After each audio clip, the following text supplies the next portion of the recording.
Cuy, pernah kepikiran gak sih? Kenapa benda sebesar telapak tangan bisa sepintar ini? Kenapa mobil sekarang bisa nyetir sendiri? Dan kenapa roket bisa melesat lurus ke langit tanpa nyasar ke Indomaret? Orang kebanyakan mikir karena ada software lah, AI lah, cloud, dan teknologi lainnya.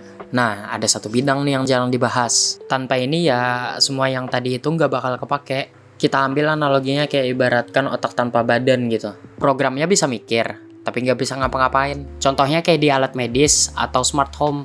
Masih banyak lagi yang lain, tapi kita ambil yang dua itu aja. Nah, dua contoh tadi itu nggak bisa dilakukan kalau nggak ada yang namanya embedded system. Jadi kali ini kita akan membahas seberapa pentingnya peran embedded system untuk kemajuan dunia sekarang. Bang, apa sih embedded system itu? Nah, embedded system itu adalah komputer kecil yang ditanam ke sebuah alat. Terus fungsinya ditanam ke sebuah alat untuk apa, Bang? Tugasnya adalah bikin alat itu jalan sesuai fungsinya. Maksudnya gimana, Bang?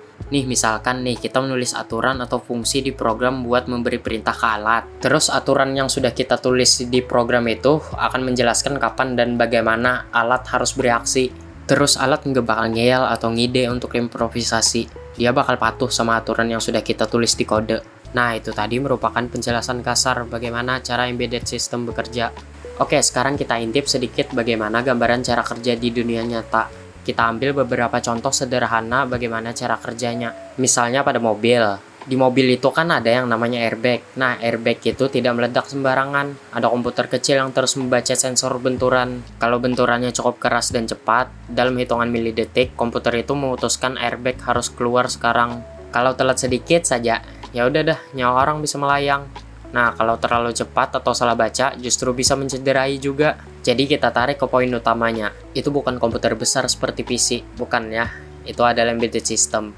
Komputer kecil yang tugasnya cuma satu, tapi punya tanggung jawab yang besar. Terus kita masuk lagi ke contoh berikutnya. Bagaimana cara kerja HP?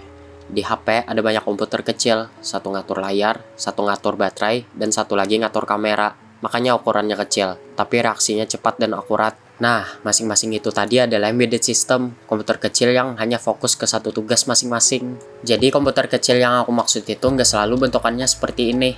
Di produk jadi, biasanya bentukannya chip kecil yang langsung ditanam ke dalam alat. Kalau yang bentuknya board, itu paling sering dipakai buat belajar, prototyping, atau pengembangan, sebelum akhirnya diperkecil jadi chip di produk final. Terus bagaimana cara kerja di roket, Bang? Nah, kalau untuk roket itu bisa terbang lurus bukan karena kuat, tapi karena terkontrol.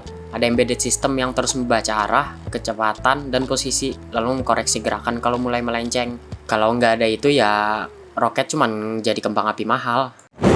Jadi kesimpulannya dari beberapa contoh cara kerja alat yang sudah kita jelaskan tadi, dari HP, mobil, sampai roket itu memiliki pola yang sama. Selalu ada komputer kecil yang bekerja diam-diam, membaca kondisi, mengambil keputusan, dan mengendalikan alat.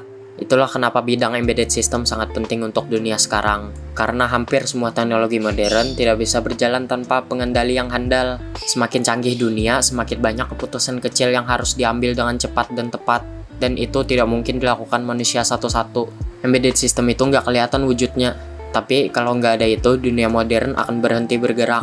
Oke, cukup sampai di sini untuk penjelasan kali ini. Terima kasih sudah menonton. Kalau ada yang mau ditambahin atau diluruskan, tulis saja di komentar. Kita belajar bareng, oke? Ciao.